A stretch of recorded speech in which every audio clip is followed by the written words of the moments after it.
मधुबनी जिले के फुलपरास में आज बिहार भाजपा के प्रदेश अध्यक्ष सम्राट चौधरी ने बिहार की महागठबंधन सरकार और लालू नीतीश की जोड़ी पर बड़ा तंज कसते हुए कहा कि 30 साल से बड़े भाई और छोटे भाई की जोड़ी से बिहार बर्बाद हो गया है। आगामी लोकसभा चुनाव 2024 में महागठबंधन का खाता भी नहीं खुलेगा। आज पटना से सुपौल जाने के क्रम में क्रांतिकारियों की धरती फुलपरास में आयोजित अभिनंदन समारोह में बिहार बीजेपी के प्रदेश अध्यक्ष सम्राट चौधरी ने ये बातें कही हैं। आपको बता दें कि पटना से सुपौल के सिमराही जाने के क्रम में फुलपरास स्थित गायत्री विवाह भवन एंड मोटेल में भाजपा नेता उपेंद्र यादव के नेतृत्व में भाजपा प्रदेश अध्यक्ष सम्राट चौधरी का नागरिक अभिनंदन किया गया। मौके पर बिहार विधान परिषद में प्रतिपक्ष के नेता हरीश सहनी भी मौजूद रहे। अपने स्वागत भाषण में स्थानीय भाजपा नेता उपेंद्र यादव ने कहा कि ये फुलपरास की धरती स्वतंत्रता संग्राम के समय से ही क्रांतिकारियों की धरती रही है। 1974 के छात्र आंदोलनों से ही मैं सक्रिय राजनीति में रहा हूँ और तब से लेकर आज तक जात और धर्म के नाम पर लोगों को बांटने का काम किया गया है। अब समय आ गया है कि बीजेपी का एक एक कार्यकर्ता प्रधानमंत्री नरेंद्र मोदी के हाथ को मजबूत करे। बिहार विधान परिषद में नेता प्रतिपक्ष हरीश सहनी ने कहा कि सनातन धर्म को मिटाने वाले खुद मिट जाएंगे।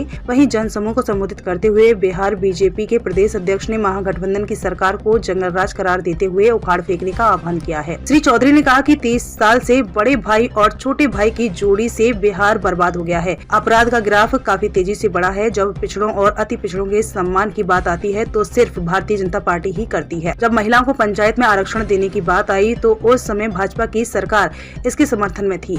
आयुष्मान योजना सहित केंद्र सरकार की कई योजनाओं की चर्चा करते हुए उन्होंने कहा कि लोगों तक इस बात को पहुंचाने की आवश्यकता है कि भाजपा ही देश और राज्य का विकास कर सकती है। 2024 के लोकसभा चुनाव में महागठबंधन का खाता नहीं खुलेगा। कार्यक्रम में पूर्व प्रत्याशी रामसुंदर यादव, कृष्ण कुमार सिंह यादव सहित सैकड़ों की संख्या में भाजपा नेता व कार्यकर्ता मौजूद थे। मधुबनी से चौथा स्तंभ की ब्यूरो रिपोर्ट। इस बार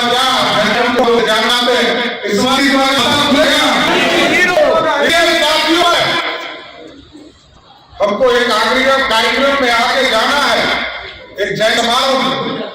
मैं यही कहूंगा कि सबको हमने कंधे पर बैठाने का काम किया है।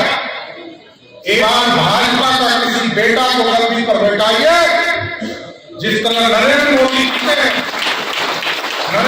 जी चाहते हैं कि गारंटी स्पष्ट है। जो भ्रष्टाचार करेगा, जो गरीबों के पैसा को खाएगा, जो जानवरों के पैसा को उस बात में जेल जाएगा, उसको जानवरों के पैसा को उस बात में जेल जाएगा, उसको कहते रहो कि कपूरी ठाकुर जी की चर्चा उपेंद्र जी ने किया।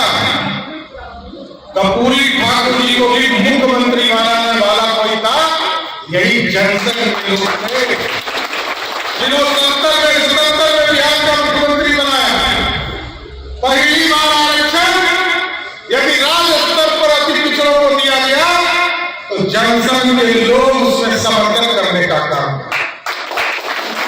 राष्ट्रीय जनता दल वाले लोग आते होंगे, उनसे पूछिएगा 15 साल रहे लालू जी और राबड़ी देवी जी, एक को आरक्षण दिया क्या? किसी वर्ग न पिछड़े को, न पिछड़े को, न दलित को, न उच्च जाति के गरीब लोगों को किसी को आरक्षण नहीं दिया था। जब हम सत्ता में रहे तब आरक्षण दिया। और लालू जी को भी यदि 39 विधायकों का समर्थन भाजपा नहीं की होती तो कभी लालू जी मुख्यमंत्री नहीं बने होते। ये भी आप समझ लीजिए, लालू जी को भी मुख्यमंत्री बनाया। और आजकल जो पलटू कुमार भी बने हुए हैं, इनको एक कुमार नहीं, भाजपा के लोगों ने 2005 से लेकर 2022 तक मात्र 5 बार मुख्यमंत्री बनाया। आप सोचिए, कभी वो आदमी पलट कर चले गए और अभी कह रहे हैं कि गरीबों का कल्याण करेंगे, 2 साल में गरीबी खत्म कर देंगे। अब तो 75 वर्ष में बिहार कहां चला गया होगा और 33 वर्ष नीतीश बाबू आप भी छोटे भाई बड़े भाई राज कर रहे हैं। 4 तारीख से विकसित भारत संकल्प यात्रा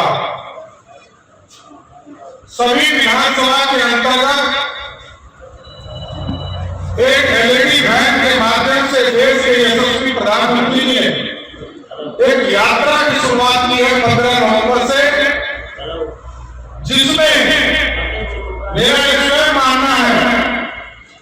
कि भारतीय जनता पार्टी के एक कार्यकर्ता बूथ स्तर तक के, क्योंकि ये सभी शक्ति केंद्र पर जो हमारे पंचायत है, सभी शक्ति केंद्र पर ये वैन जाने वाले हैं। और इसमें भारतीय जनता पार्टी के कार्यकर्ता साथियों से आग्रह करता हूं कि सभी अपने बूथ पर रहकर, अपने पंचायत में रहकर आपके यहाँ 5 करोड़ 36 लाख लोगों को आयुष्मान भारत कार्ड बंटा। बिहार में मात्र 87 लाख लोगों को ही आयुष्मान भारत कार्ड मिला। भारतीय जनता पार्टी के कार्यकर्ता इसमें लग जाइए और 4 दिसंबर से लेकर 25 जनवरी तक ये पूरा कार्यक्रम चलेगा और 1-1, 2-2, 3-3 पंचायत प्रत्येक दिन किए जाएंगे। तो इसमें आयुष्मान भारत कार्ड, और मैं उपेंद्र जी को भी बताना चाहता हूं कि आयुष्मान भारत कार्ड यदि आपने 20,000 लोगों का बता दिया तो भारतीय जनता पार्टी को इस इलाके में कोई सीट नहीं है। एक-एक सीट पर ऐसा काम करना है साथियों। और दूसरा, आयुष्मान भारत के बाद प्रधानमंत्री विश्वकर्मा योजना, नीतीश कुमार जी को पैसा खोज रहे साथियों। सबसे पहले तो मैं आप लोगों को धन्यवाद देना चाहूँगा कि आप सभी प्रिंट मीडिया, प्रेस मीडिया सब आए और इस कार्यक्रम में शरीक हुए, इसलिए आपको बहुत बहुत धन्यवाद। सम्राट चौधरी जी का प्रोग्राम सिमराई था, मैं उनसे मिला पटना में जाके, उन्होंने 1 घंटे का टाइम मुझे दिया। 1 घंटा मैं आपको देता हूँ, 1 घंटा कार्यक्रम से पहले आप कार्यक्रम करिए।